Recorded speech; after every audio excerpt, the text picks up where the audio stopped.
Shalom, shalom, boa tarde. Hoje nós estamos no dia 8 de Sivan, 5.783, 28 de maio de 2023. À tarde com a Torá, trazendo a Parashá da semana e as suas leituras diárias. Hoje nós estamos no primeiro dia da semana, é o primeiro dia para o Shabat.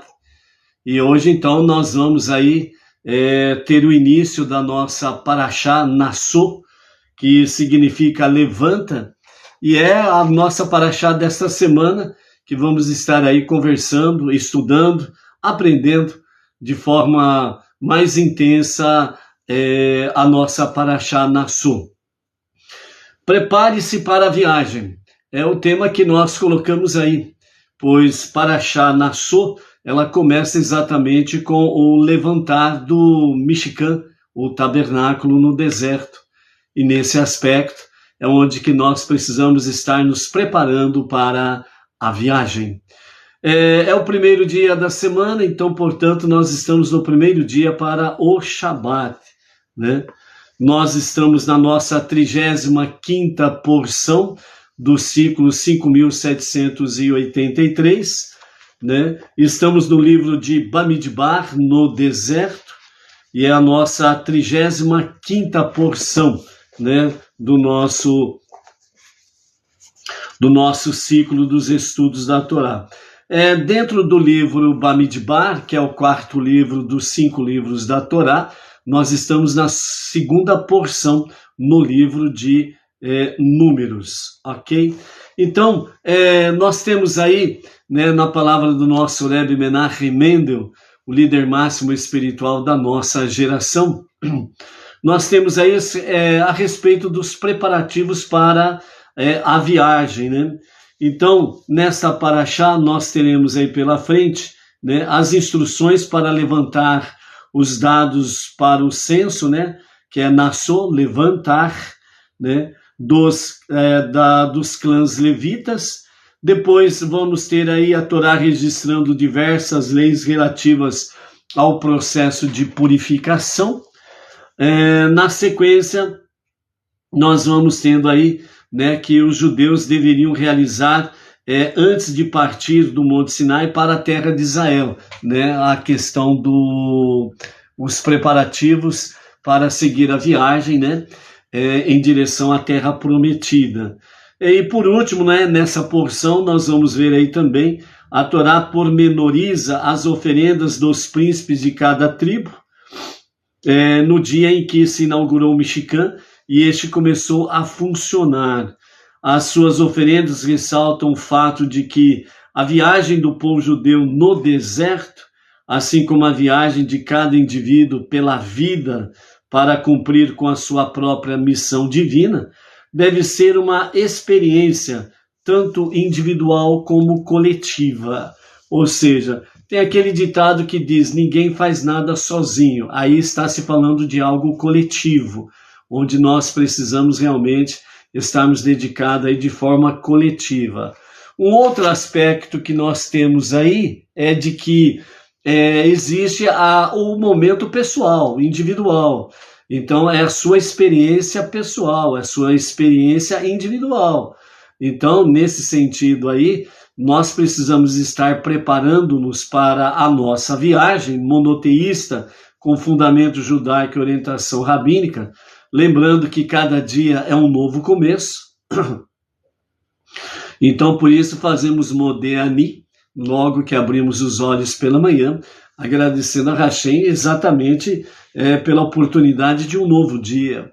E como o nosso soberano, ele está realmente criando tudo novo a partir do nada, então é a oportunidade que nós temos para seguir viagem, né? E assim, né, a Torá, de fato, ela nos estimula a estudar cada vez mais, né, os detalhes que nós vamos aprendendo sobre o Mishkan, o tabernáculo no deserto. Depois vamos aprendendo o Beit HaMikdash, o templo em Jerusalém, e assim sucessivamente, né? Então, os nossos sábios revelaram que os patriarcas eram fluentes na Torá, E mesmo antes disso, Shem, o filho de Noah, ele já dirigia uma academia da Torá, uma yeshivá.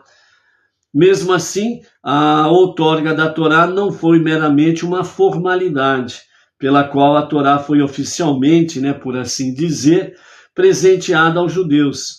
No Sinai, uma mudança significativa ela ocorreu na compatibilidade da espiritualidade do mundo físico, A questão espiritual dentro do mundo físico, após o Sinai, ela se tornou mais intensa, mais real, mais presente, Então, a presença divina. Por isso, no Monte Sinai houve a fusão, O divino e o humano, a união. Então, tornou-se possível, sim, o homem andar com Deus, Deus andar com o homem, numa linguagem humana, para entendermos que não estamos sozinhos nesta viagem, certo? Então, o Midrash, nos relata, em Tarhuma Nassau 16, ele nos relata que, a outorga da Torá, Deus havia decretado que a espiritualidade dos mundos superiores e a materialidade, os mundos inferiores, não poderiam ter uma união duradoura, e quando a Torá foi dada, o decreto foi anulado.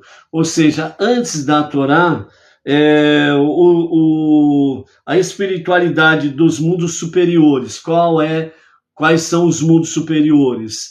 São Atzilut, o mundo da emanação, segundo os sábios, só Deus ali está, só Deus ali habita.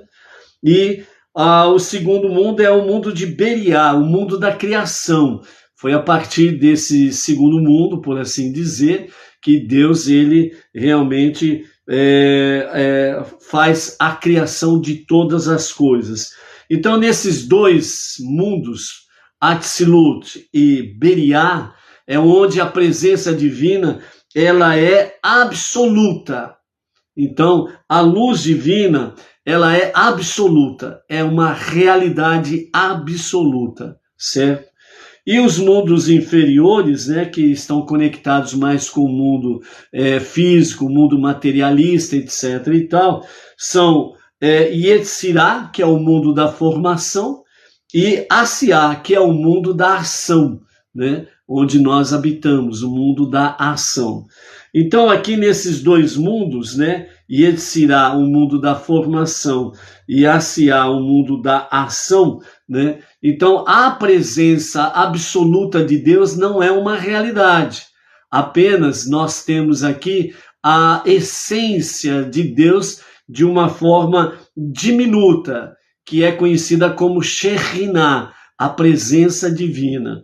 Então, nesses dois mundos, Yetzirah e principalmente Asiá, o mundo da ação na qual nós habitamos, segundo a Mishnah, os nossos mestres dizem, onde a luz foi diminuída a fim de permitir as almas, os anjos e os mundos inferiores existirem. Então, esses dois mundos, Yetzirah e Asiá, é onde realmente a força diminuta de Deus, a luz que teve uma diminuição da sua intensidade, de todo o seu poder, permitindo assim a existência das almas, os anjos e os mundos inferiores a existirem, certo? Então essa parte do infinito, que é parte do mundo inferior,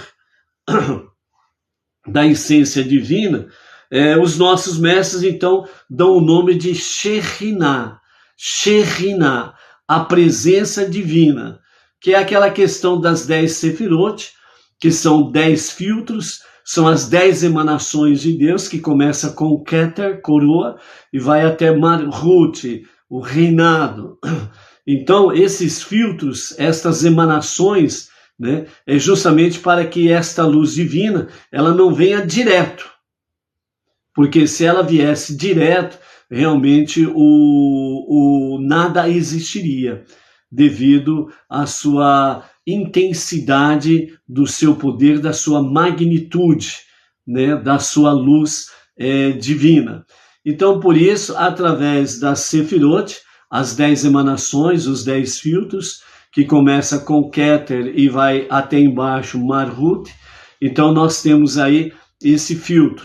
Então a presença divina, ela é chamada de Shekhinah, é onde realmente, né, os mundos de Yetzirah, que é a formação, onde os anjos, as almas, né, podem existir, e a Asiá, que é o mundo da ação, que é o mundo que nós habitamos, que é o mais inferior de todos os mundos, certo? Então, com a Shekhinah, né, essa presença diminuta da luz divina, né, que é absoluta, que é totalmente acima de qualquer poder e essência, né, que está no mundo de Atzilut e Beriá, certo?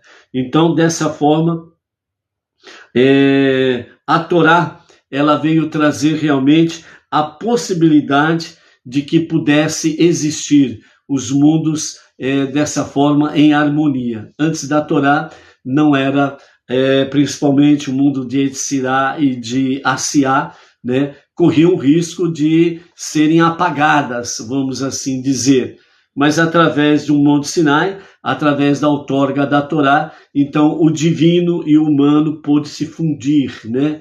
O espiritual e o físico pôde se unir. E assim nós temos então a Shekhinah, a presença divina. Então, consequentemente, né, quando nós estudamos a Torá, depois da outorga, obviamente, nós não ficamos meramente mais educados e não ganhamos simplesmente mais conhecimento. Mas é muito mais do que isso, é muito mais do que ser educado e muito mais do que ganharmos conhecimento. O mais importante que isso, o nosso ser físico se torna infundido, fortificado e elevado pela espiritualidade da Torá. Ou seja, após a outorga da Torá, então o humano, né, o mundo físico, ele pode se elevar para encontrar o divino e se fundir.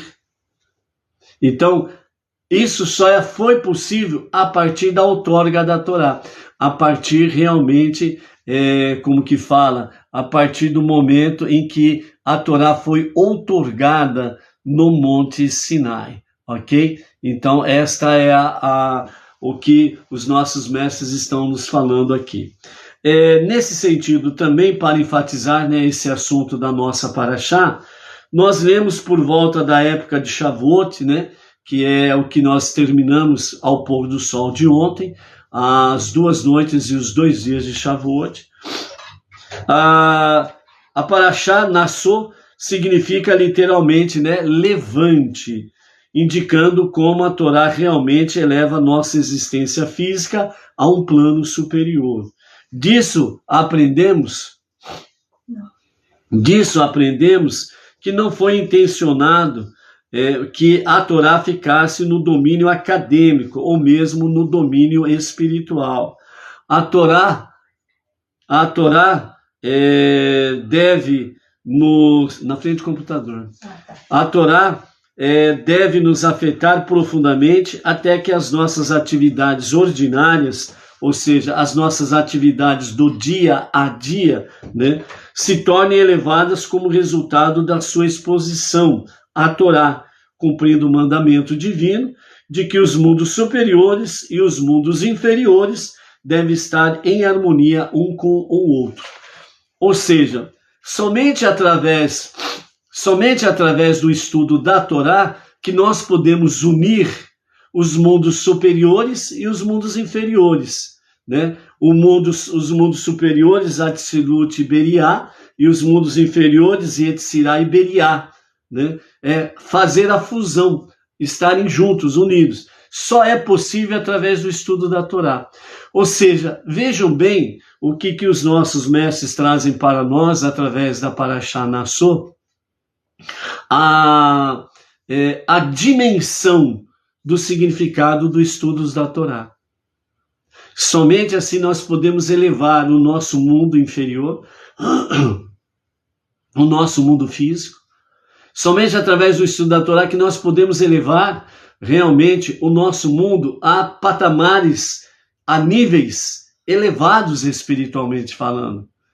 Então, uma das formas de nós estarmos transformando este mundo para ser de fato a moradia de Deus é o estudo da Torá, com seus mandamentos, com as 7 leis de Noé e as suas ramificações. Assim nós elevamos o nosso mundo inferior e vamos transformando o mundo para ser a morada de Deus. Então, o quanto é importante, sem sombra de dúvidas, a nossa questão do estudo da Torá. Baruch Hashem, grande e engrandecido seja o nosso Deus, que através de A Tarde com a Torá, estamos aí há mais de 5 anos, trazendo diariamente os estudos da Torá, né? Algo que começou, né, de forma simples, né? Continua simples, obviamente, porque nós continuamos a trazer a Torá numa linguagem simples, né? Para que todos realmente possam entender da melhor forma possível, né? Mas assim, sem pretensão, a princípio, né, de que chegaremos aonde estamos, né? Mais de 5 anos, nós temos aí trazido aqui os estudos da Torá diariamente, né? É um trabalho precioso, maravilhoso, muito cansativo e desgastante, não restam dúvidas também, né? Mas temos aí alcançado, né, todos os estados da nossa federação, graças a Deus, né? E temos alcançado também mais de 23 países, né? Que de forma de uma pessoa, uma família, por exemplo, né, em torno de 23 países têm entrado em contato conosco, têm mandado saudações, né, tem trazido aí uma palavra de shalom, uma palavra de gratidão, que a Tarde com a Torá tem chegado até ali. E nesses 5 anos nós temos compartilhado aí, né, fulano de tal e família que estão no país tal, na cidade tal, etc e tal, né? Você tem acompanhado isso daí. Então, nós estamos, e você faz parte desse projeto, de estarmos transformando o mundo para ser a moradia de Deus, porque Deus nos chamou para sermos sócios nesse projeto. Então, nós juntos somos sócios de Deus nesse projeto, ok? E a nossa primeira aliá está no capítulo 4, a partir do verso 21, né, até o verso 28 do livro de Números, né, onde nós temos aí os deveres dos descendentes de Gershom, né? Essa paraxá desta semana, nós vamos ter 176 versículos para estarmos estudando nesta semana. Na semana passada, né, uma semana antes de Shavuot, nós encerramos a semana com 3.757 versículos estudados. Pela misericórdia de Hashem, chegando no fim da próxima semana, né, com 176 versículos estudados, nós iremos completar então 3.933 versículos estudados da Torá. Então vejam bem que como que você está participando de forma preciosa nos estudos da Torá. Isso é para transformar não somente as nossas vidas, não é para transformar somente as nossas famílias, mas é para transformar o mundo. E isso é algo majestoso, ok? Então, no capítulo 4, versos 21 a 28, nós temos aí os deveres dos descendentes de Gershom, né? Então Deus falou para Moshe dizendo: identifique também aqueles dos descendentes de Gershom que são aptos para o trabalho no tabernáculo, assim como tu fizeste com os descendentes de Kehat, verificando a linhagem familiar de acordo com suas casas paternas. Faça uma apuração daqueles de 30 a 50 anos de idade, a saber, todos que são aptos para a função no serviço da tenda da reunião, né? Então, o seguinte é o serviço das famílias de Gershom, né? Sua tarefa é realizar o serviço e o transporte de partes do tabernáculo.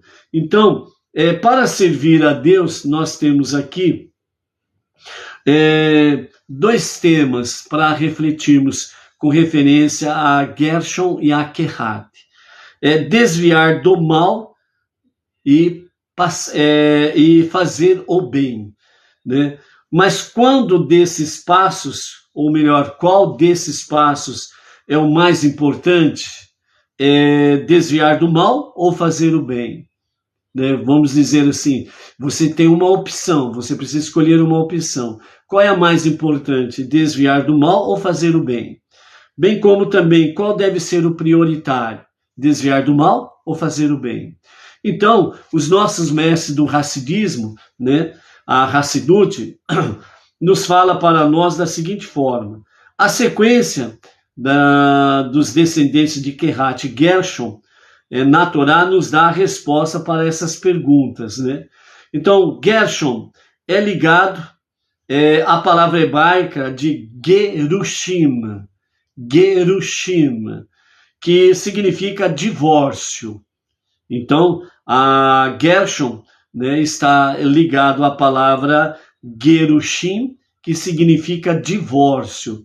E divórcio significa separar, né? Aludindo ao processo de se afastar ou de se separar, né? Se divorciar do mal. Então, desviar do mal ou se separar do mal. Enquanto que Kehat significa juntar, como ele juntará o povo, né? Como está em Bereshit 49:10, juntar o povo, referindo-se ao acúmulo de boas ações, fazer o bem. Então nós temos Gershon, Gerushim, que está conectado com divórcio, separar, afastar-se do mal, né? Ou desviar do mal. E Kehat, que está conectado com Ikihat, né? Que significa juntar. Então está no sentido de juntar, acumular, fazer o bem, praticar boas ações, né? Então esse é o sentido, o significado de Gershon e Kehat. Gershon era o primogênito. Então Gershon está conectado com o desviar do mal, ok? Gershon era o primogênito.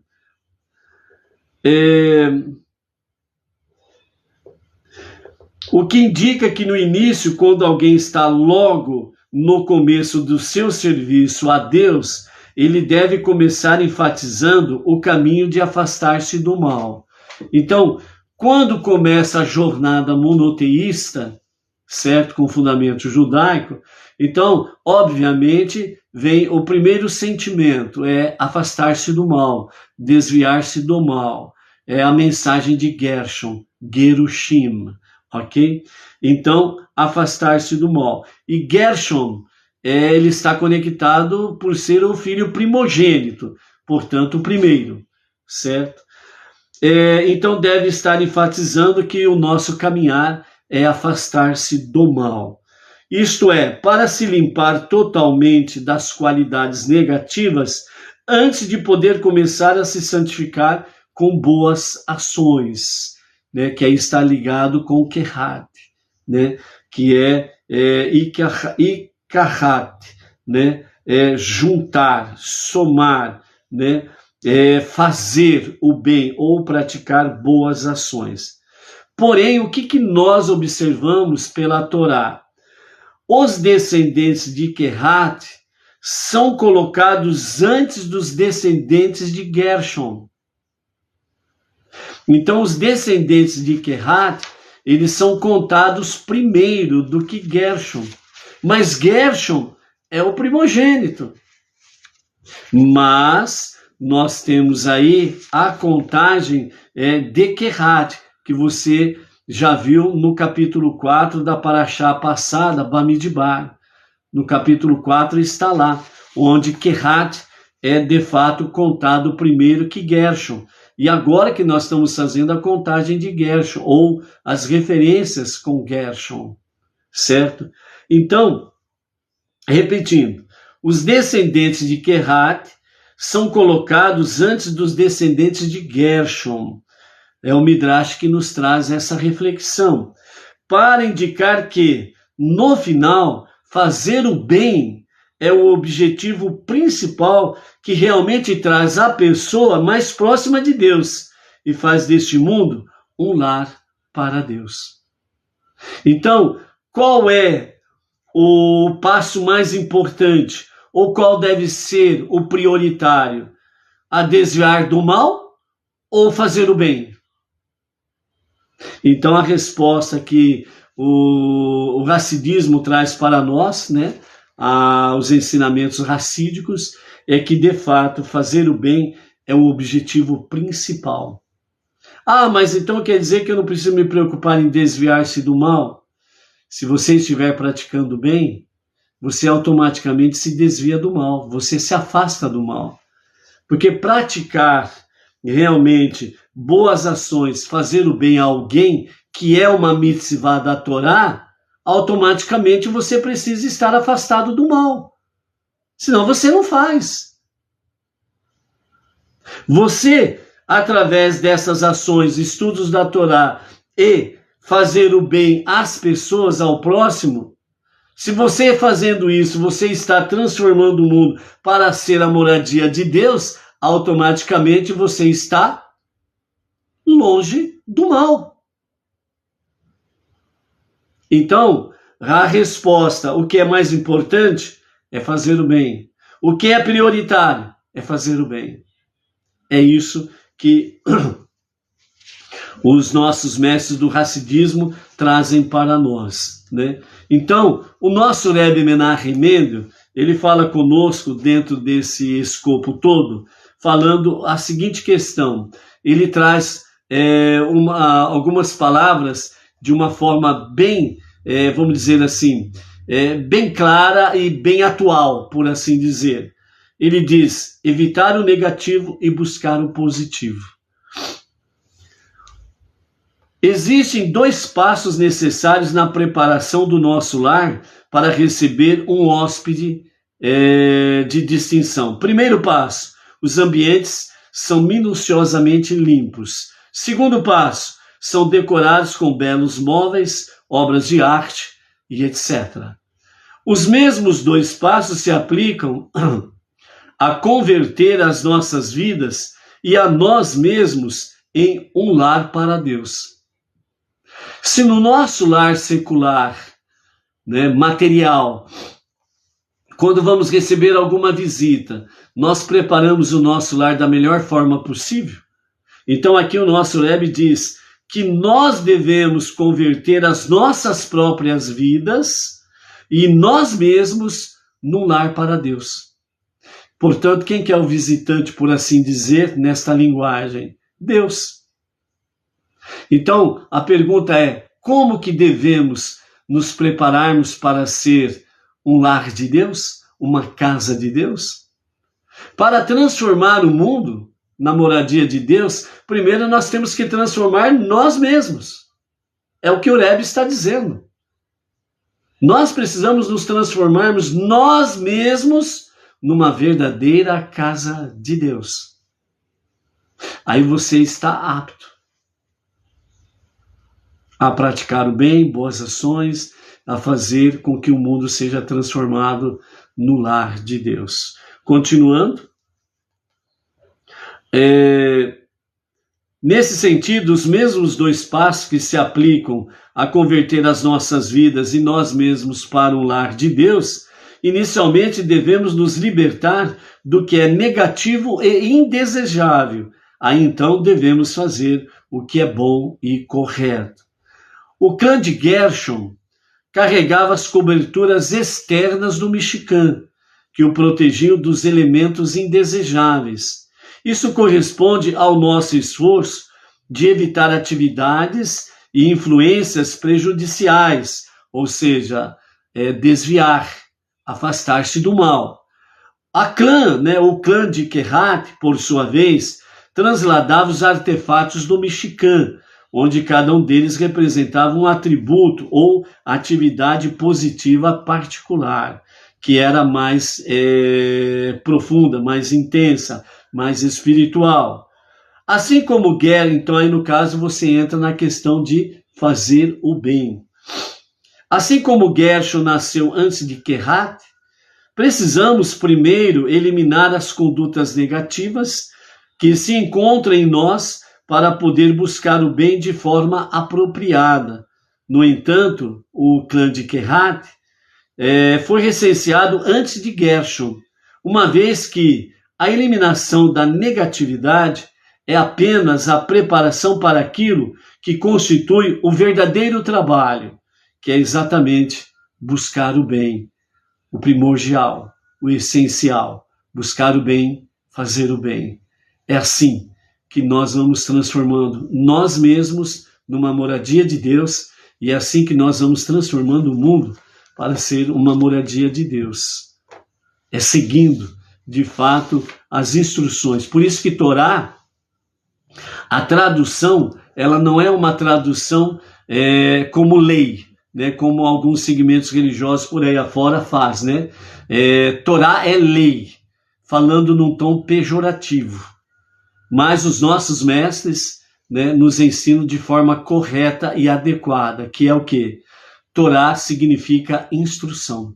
Então a Torá é instrução para nós, para que sejamos transformados numa moradia de Deus, para que possamos, de fato, ombro a ombro com o nosso irmão mais velho, o povo judeu, estarmos transformando o mundo para ser a moradia de Deus. Para finalizarmos a nossa reflexão de hoje, o Rabino Hefetz Haim, ele traz para nós uma mensagem sobre essa Parashá Nassó, sobre a questão, os itens, né, sagrados de um homem devem ser seus. Falando exatamente, né, de Kehat, Gershom e Merari, que vão transportar todos os utensílios, né, com referência ao mexicano tabernáculo no deserto. Então, os itens sagrados, que são os itens do Mishkan, de um homem, devem ser seus. Ou seja, você precisa ser um instrumento sagrado. Tudo na sua vida precisa ser um instrumento sagrado. Porque você está carregando um tabernáculo. O seu tabernáculo interior. Então, o seu tabernáculo interior, ele é responsabilidade individual sua, de mais ninguém. Então, o nosso rabino aqui, Hefetz Haim, ele traz para nós a seguinte mensagem dessa parashá para a nossa reflexão final. Então, ele traz para nós uma história, a princípio, dizendo: existiu certa vez um homem muito trabalhador que estava passando por dificuldades financeiras, incapaz de ganhar dinheiro suficiente para manter e sustentar a sua família. Ele decidiu fazer uma longa viagem de negócios a um país distante, na esperança de conseguir alguma coisa bons negócios, bons lucros e etc. E ao chegar, logo envolveu-se na venda de laticínios. O leite dava um bom lucro, pois era escasso naquele país, e ele logo tornou-se muito próspero. Quando, após alguns anos se passaram, ele ficou satisfeito com a sua fortuna, que havia amealhado e que proveria confortavelmente as necessidades da sua família pelo resto da vida. Então ele preparou-se para voltar de viagem para o seu país, a sua cidade, a sua casa, a sua família, com os seus bens adquiridos. Entretanto, ele raciocinando, né, ele pensando cá com os meus botões, como diz o outro, ele pensou: bom, eu tive ótimos, excelentes lucros aqui na venda de leite. Então eu acho que lá no meu país, na minha cidade, a venda de leites vai fazer com que eu venha dobrar os meus lucros. Então ele, né, que já estava muito rico, muitas moedas de prata, de ouro, então ele resolveu, entre aspas, aplicar na compra de inúmeros barris de leite e empreendeu-se na sua viagem de retorno ao seu país, né? A sua carga foi levada para o navio e ele então foi seguir a sua viagem carregando aí os seus tonéis, né, de leite, né? Um pouco antes, né, do navio levantar vela e começar a sua viagem, apareceu para este senhor, este homem, né, um vendedor de diamantes e pedras preciosas por um preço extraordinariamente baixo, e aproximou-se dele, e como um vendedor tem que ter uma boa lábia, né, como diz o outro, né, e fazer uma boa propaganda do seu produto, né? Então, esse vendedor de diamantes e pedras preciosas, que estava com um preço muito baixo, né, devido à própria qualidade, né, do material, então ele conseguiu convencer aquele homem trabalhador, aquele mercador de leite, né, a comprar uma boa porção, né, de pedras preciosas que não lhe custaram muito, mas ele acabou comprando, né? A persuasão do vendedor foi muito forte, então ele acabou, né, um pouco ainda de dinheiro, de prata e ouro que ele tinha, né, veio realmente então adquirir um pouco de pedras preciosas e diamantes. E aí seguiu a sua viagem. Depois de vários dias de viagem, né, finalmente ele chegou ao seu porto de origem, né, a sua cidade natal, e ali então a família estava esperando por ele, os amigos, etc. e tal, né? Então foi uma grande alegria, né, realmente o reencontro. E ele falando, né, para a sua família que ele foi um negociante com muito sucesso, etc. e tal, e mandou descarregar os seus tonéis de leite. E quando começou o descarregamento, e aí, para a surpresa dele, né, e também um assombro de todos que estavam ali no porto, um cheiro avassalador, né, um cheiro fédido, né, de ácido. Os seus tonéis, galões de leite estavam totalmente estragados. Perdeu tudo, os seus lucros que ele tinha tanto adquirido ali. Voltou o sinal. Voltou. Ai, ai. Baruch Hashem, voltou o sinal, né? Tivemos aí um corte de sinal de internet e agora retornamos aí, né, ao sinal da internet aí. Maravilha. Então, continuando a história aí do nosso mercador que vendeu leite e retornou para a sua pátria com muitos tonéis e galões de leite. E quando ele chega, depois de vários dias de viagem, chega ao porto, ali encontra sua família, seus amigos, né? E depois dos abraços e saudações, ele manda descarregar os seus produtos. E para a surpresa de todos, né, realmente estava um cheiro avassalador, um fedor muito forte, de azedo, de coisas estragadas, e aí foram ver, então todo o carregamento de leite estava estragado e não servia para nada.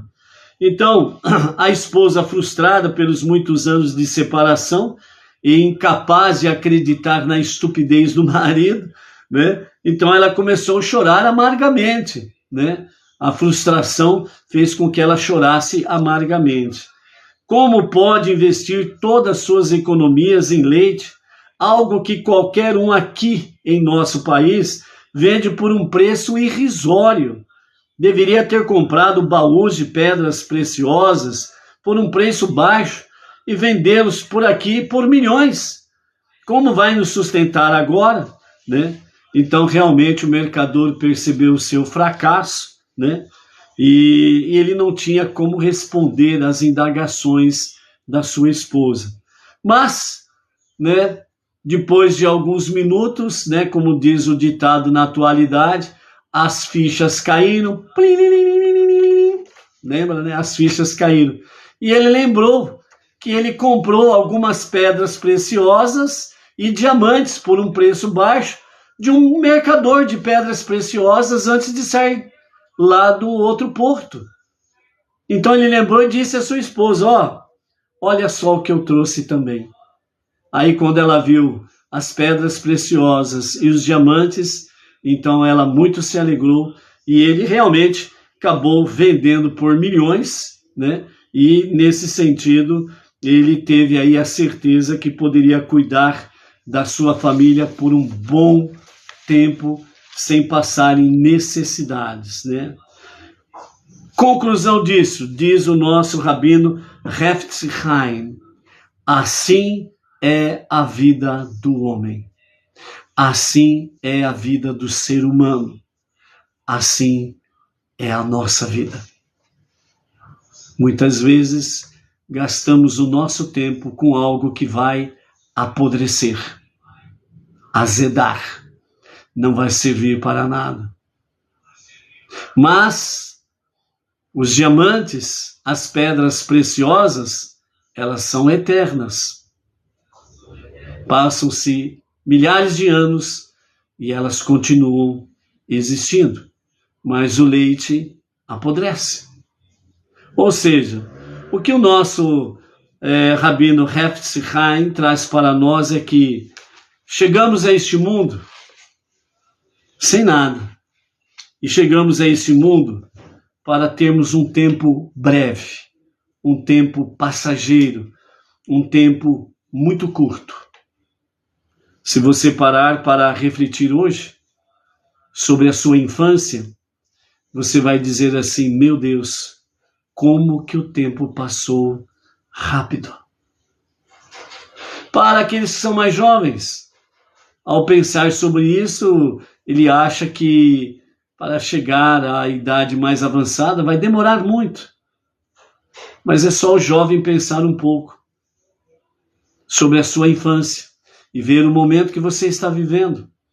E você vai ver que o tempo passou. Não tão rápido como para nós, mas passou um pouco rápido para você. Aqueles que almejavam chegar aos 18 anos para tirar a sua carteira de habilitação, por exemplo, e com aquele afã de tirar a sua carteira de habilitação, faz a sua inscrição na autoescola, faz os exames, passa, pega a sua carteira e sai dirigindo. Depois de 2 anos, já com 20 anos, ele dá uma parada e pensa: puxa vida, eu almejei tanto chegar aos 18 anos para pegar a minha carteira de habilitação, já se passaram 2 anos, já estou com 20 anos, o tempo está passando. E daí para frente, meu filho, ele corre, ele não passa, ele voa. Então, o nosso rabino Hefetz Chaim, ele faz: assim é a vida do homem, assim é a vida do ser humano. O tempo é curto, o tempo é breve. Pensando que reteremos enormes lucros ao investir em muitos afazeres efêmeros, passageiros, ilusórios. A comida, a bebida custam pouco. A glória, a honra e o prazer nos esperam em cada esquina. Estão ali. Não prezamos os valiosos diamantes e pedras preciosas que nós encontramos pela vida afora. E muitas vezes desprezamos as pedras preciosas e os diamantes. Os diamantes representam a Torá. As pedras preciosas representam as mitzvot, os preceitos, os mandamentos. O diamante está conectado com a Torá, as 7 leis de Noé. As pedras preciosas estão conectadas com as mitzvot da Torá, com as ramificações das 7 leis de Noé.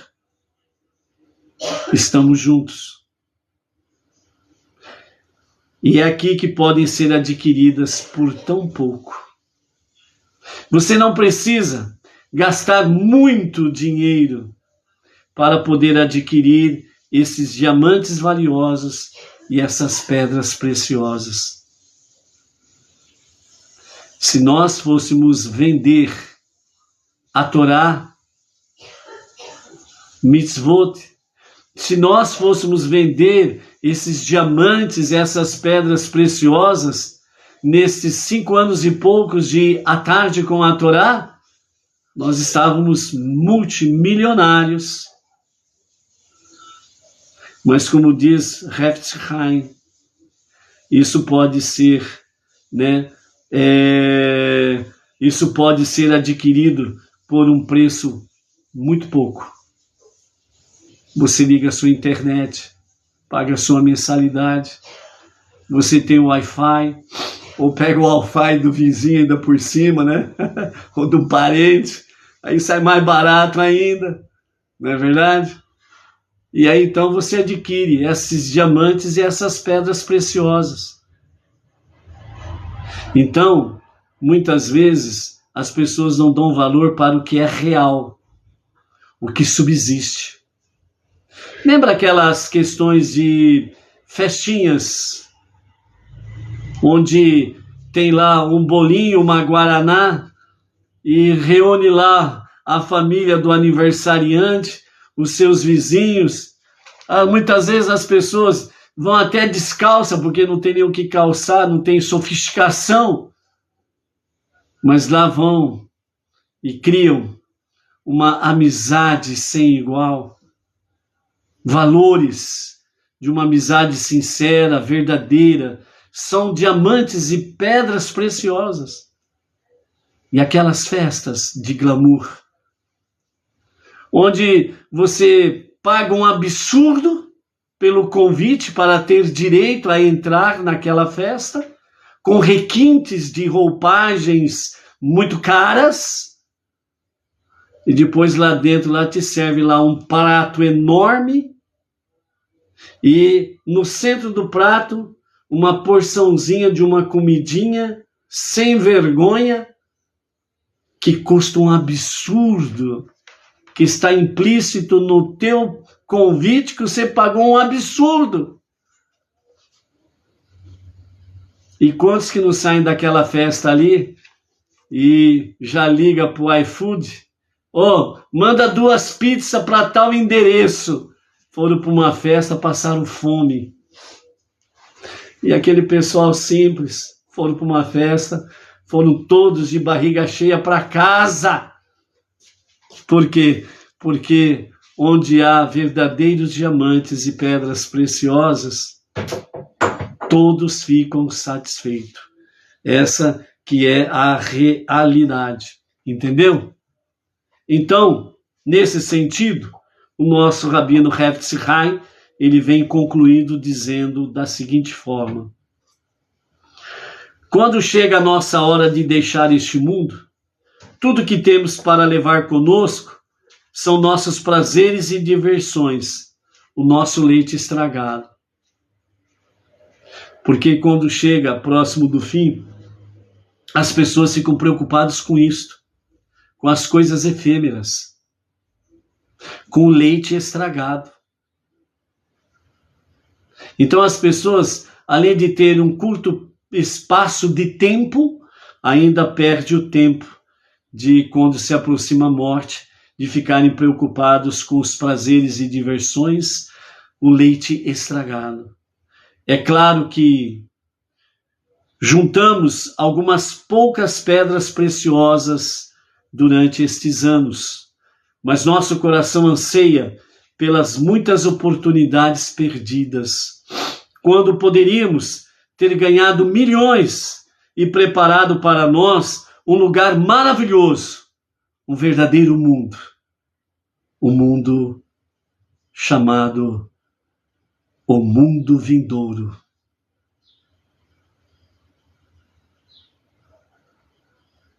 A vida eterna. Poderíamos ter ganho milhões se pudéssemos ter valorizado lá atrás a preciosidade dos diamantes da Torá, das pedras preciosas, dos mandamentos, preceitos da Torá. Quando nós compreendemos isto, mesmo que possamos estar refletindo sobre o leite estragado, que tamanha burrice da nossa parte, nós perdemos tempo com coisas efêmeras, supérfluas, sem base, sem raiz, sem alicerce, sem fundamento. E corremos atrás dos nossos prazeres e das nossas diversões e menosprezamos os diamantes e as pedras preciosas. Então, nesta homilética toda do nosso Rabino Hefetz Chaim, para que nós possamos refletir, não ficar presos ao passado, mas fundamentarmos o nosso presente para o nosso futuro. Então, é o momento mais do que agora, é um momento mais do que propício para já, nós valorizarmos os diamantes, a Torá, e as pedras preciosas, os preceitos de Hashem, para que, de fato, não o dinheiro e não a fama, apenas as mitzvot que cumprimos e a Torá que estudamos são realmente nossas. É isto que nós carregamos. É isto que é a mensagem da Hassidut, da nossa Parashá de hoje, da nossa Aliá de hoje, do nosso estudo de hoje. É exatamente isso que o nosso Rebbe Menachem Mendes está trazendo para nós. É exatamente as mitzvot que cumprimos, a Torá que estudamos, são estas a nossa bagagem, por assim dizer. É o nosso sagrado que nós transportamos, que é exatamente a única coisa que nós poderemos levar conosco. A Torá e os seus preceitos. O resto é tudo efêmero. O resto é tudo leite estragado.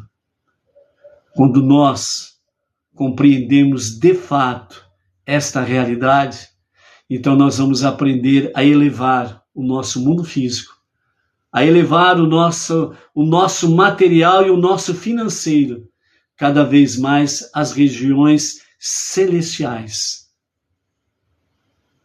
Porque isso são meios que Deus nos concede para podermos santificar a Torá e os seus mandamentos.